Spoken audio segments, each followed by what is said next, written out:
Welcome back to Annie paintings. ఇది part 2 అనమాట. మనం హ్యాపీ బర్త్డే క్రియేషన్ ఈ స్టిక్కరింగ్ వేయించుకుంటున్నాం. వాళ్ళ కింద బ్లాక్ అండ్ గోల్డ్ కలర్లో రిక్వైర్మెంట్ అడగలేదు, కానీ మనం ఆ బ్లాక్ అండ్ గోల్డ్ రిక్వైర్మెంట్తో హ్యాపీ బర్త్డే క్రియేషన్ ఇప్పించాం. దాని తర్వాత ఒక లేయర్ మనం మళ్ళీ బ్లూ కలర్ రెజిన్ వేసాం అనమాట. దాని తర్వాత బీచ్ థీమ్ కదా, మళ్ళీ గ్రీన్ కలర్ లేయర్ వేసాం. దానిపైన హ్యాపీ బర్త్డే క్రియేషన్కేమో రెజిన్ వేసాం అనమాట.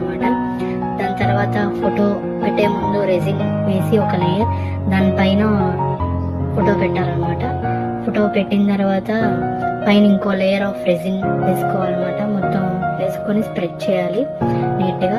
స్ప్రెడ్ చేయగానే ఆ షైనింగ్ వల్ల ఫోటో చాలా బాగా కనిపిస్తుంది అనమాట.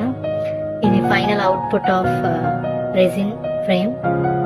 చాలా బాగా వచ్చింది. కస్టమర్ కూడా చాలా సాటిస్ఫాక్షన్ అయ్యారు మన రెజిన్ ఫ్రేమ్ చూసి.